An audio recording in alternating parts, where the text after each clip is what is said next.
Hello friends, welcome to Savage Point. நான் உங்கள் ஏஸ்காஸ். இன்னைக்கு நம்ம Captain America brave new world அந்த படத்துக்கான எண்டிங் அண்ட் போஸ்ட் கிரெடிட் சீனோட எக்ஸ்பிளனேஷன் தான் பார்க்க போகிறோம். ஆல்ரெடி காலையில் நான் ஸ்பாயிலர் ரிவ்யூ போட்டுட்டோம். ஸோ தென் இது மட்டும் இல்லாமல் அந்த படத்துக்கான இன்ட்ரெஸ்டிங் ஃபேக்ட்ஸ், தென் இது மட்டும் இல்லாமல் வெளிநாடுகளில் ரிலீஸ் பண்ணிட்டாங்க. ஸோ அதுக்கான ப்ரிவியூ இதெல்லாம் வச்சு வந்து ஒரு வீடியோ வேற போட்டிருந்தோம். ஸோ இதெல்லாம் பார்க்காதாங்க மறக்காம செக் பண்ணி பாருங்க. சரி, ஓகே. இப்போ நம்ம அந்த படத்துக்கான எண்டிங் அண்ட் போஸ்ட் கிரெடிட் சீனை தான் எக்ஸ்பிளைன் பண்ண போகிறோம். கண்டிப்பாக நிறைய ஸ்பாயிலர்ஸ் இருக்குதா போகுது. அதனால படம் பார்த்தவங்க ஸ்பாயிலர்ஸ் ஓகேன்னு நினைக்கிறவங்க இந்த வீடியோ கண்டினியூ பண்ணுங்க. இல்ல ஸ்பாயிலரே எனக்கு வேணாம், அப்புறம் நான் படம் பார்க்கல அப்படின்னு நினைச்சீங்கன்னா இப்பவே ஸ்கிப் பண்ணிருங்க. அப்புறம் வந்து கமெண்ட் செக்ஷன்ல என்ன திட்டக்கூடாது. சரி, வாங்க நம்ம வீடியோக்குள்ள போகலாம்.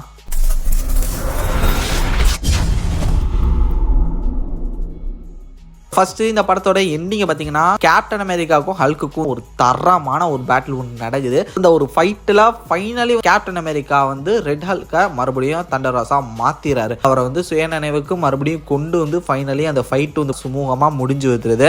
கிட்டத்தட்ட ஒரு பெரிய கலவரமே அங்கே நடந்து முடிஞ்சிருக்கும். பயங்கரமான ஒரு ஃபைட்டு தரமாக இருந்தது. ரெட் ஹல்க் அண்ட் கேப்டன் அமெரிக்காக்கான அந்த ஒரு பேட்டில்லாம் சூப்பராக இருந்தது. ஃபைனலி கஷ்டப்பட்டு சாம் வில்சன் தண்டர் ராஸை அடங்கி இருப்பாரு.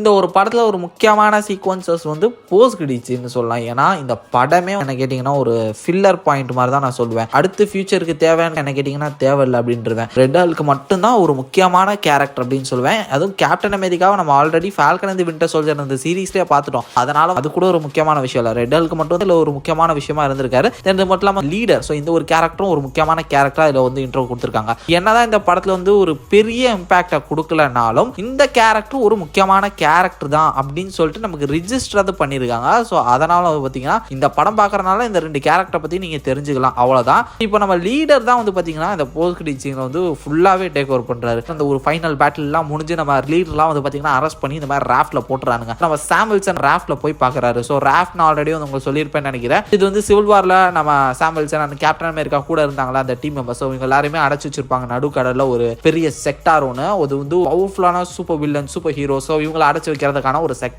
இங்கதான் லீடருமே அடைச்சு வச்சிருக்காங்க. லிட்டரலி இந்த படத்துல லீடர் வந்து பயங்கர பவர்ஃபுல்லான ஒரு நாலேஜபிள் பர்சன்ற மாதிரி காமிச்சிருப்பாங்க. இவர் வந்து நிறைய விஷயங்களை ப்ரிடிக்ட் பண்றாரு. இவரோட பிரெயின் லிமிட்லெஸ் பவர்ஸ் சொல்லலாம். இவரால் ஏகப்பட்ட விஷயங்களை கெஸ் பண்ண முடியும். அந்த மாதிரி ரொம்ப பயங்கரமான ஒரு புத்திசாலி. ஸோ இவரால் வந்து பாத்தீங்கன்னா ஃபியூச்சர் அண்ட் ப்ராபபிலிட்டியை ப்ரிடிக்டும் பண்ண முடியும். ஸோ இந்த மாதிரியான ஒரு பவர்ஸும் இவருக்கு இருக்குன்ற மாதிரி காமிச்சிருக்காங்க. இப்படி இருக்கக்கூடிய அந்த கேரக்டர் வந்து பாத்தீங்கன்னா சாம் வில்சன் மீட் பண்ணி இந்த மாதிரி பேசுறாரு. அப்போ நம்ம லீடர் என்ன சொல்றாருன்னா, நீங்க வந்து ஜெயிச்சிட்டீங்கன்னு நினைக்கிறீங்களா? இதெல்லாம் ஒன்றும் முடியல, இதோட பெரிய பிரச்சனை ஒன்று வந்துகிட்டு இருக்கு. நீங்க எல்லாரும் ஒரு ஹீரோஸா இருந்து இந்த உலகத்தை காப்பாற்றணும்னு நினைக்கிறீங்க. ஆனா நீங்க இந்த உலகத்தை அழிக்க தான் போறீங்க அப்படின்ற மாதிரியான ஒரு ஹிண்ட் போட்டு வைக்கிறாரு. ஆக்சுவலா இவர் வந்து என்ன சொல்ல ட்ரை பண்றாருன்னா, இன்கர்ஷன் நடக்க போதுரா வெண்ணைகளா, தயாரா இருந்துக்கங்க அப்படின்னு சொல்லிட்டு இவங்களை அலாட் பண்றாரு. இன்கர்ஷன்னா என்னன்னு உங்களுக்கு தாராளமா தெரிஞ்சிருக்கு. ஏன்னா சீக்ரெட் வார்ஸ் காமிக்ஸை பார்க்காதவங்களுக்கு தெரிய வாய்ப்பு இல்லை. பட் பார்த்தவங்களுக்கு கண்டிப்பா இது புரியும். நம்ம சேனல்ல கூட சீக்ரெட் வார்ஸை வந்து கவர் பண்ணிக்கோம். ஸோ மறக்காம செக் பண்ணி பாருங்க.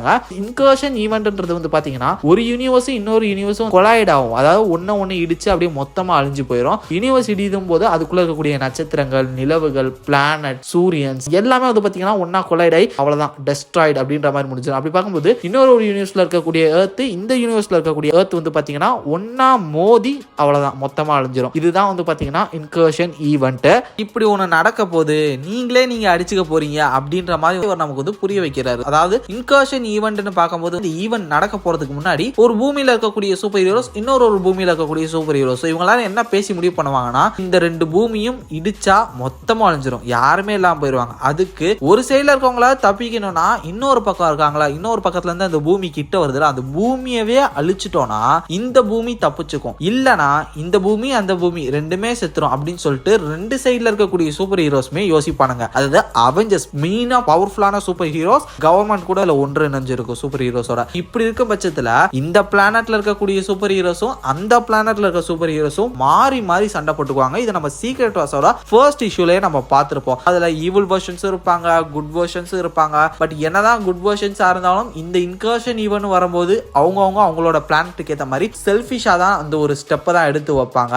இந்த மாதிரியான ஒரு விஷயம் தான் ஃபியூச்சர்ல நடக்க போகுது அப்படின்ற ஒரு விஷயத்தை வந்து ப்ரெடிக்ட் பண்ணியிருக்காரு. ப்ரெடிக்ட் பண்ணி ஒரு மாதிரி சொல்றாரு, வரப்போதுரா கிட்ட வந்துருச்சு அப்படின்ற மாதிரி வார்ன் பண்றாரு. இது வந்து அடுத்து டூம்ஸ்டே, ஃபேண்டாஸ்டிக் ஃபோர், தென் இதுக்கு அடுத்து சீக்ரெட் வார்ஸ் கூட சொல்லலாம். ஸோ இதுக்கு வந்து ஒரு மெயின் லீடாக இது இருந்திருக்கு. இதை வந்து லீடர் ஆல்ரெடி முன்னாடியே இதை வந்து ப்ரிடிக்ட் பண்ணி தான் அதுக்கேற்ற மாதிரி மேபி இவர் ஏதாவது ப்ரிப்பரேஷன்ஸ் வந்து பண்ண ட்ரை பண்ணியிருக்கலாம். இப்போ மேபி அதை வந்து சாமுவல் சென்டர் கன்வே பண்ண ட்ரை பண்ணுறாரு. தென் இது மட்டும் இல்லாமல் டாக்டர் டூமா நம்மளோட ஆர்டிஜே ரிட்டர்ன் ஆகிறாரு. ஸோ ஃபென்டாஸ்டிக் ஃபோரில் ஓவராலாக கிடைச்சிருக்கக்கூடிய பிளாட் லீக்ஸ் ரூமர்ஸ் படி லிட்ரலி நடந்துருமோ அப்படின்னு எனக்கு தோணுது. ஏன்னா ஃபென்டாஸ்டிக் ஃபோரோட படத்தில் டெஃபினட்டாக ஆர்டிஜே வந்து அப்பியர் ஆக போறாருன்ற மாதிரி சொல்றாங்க.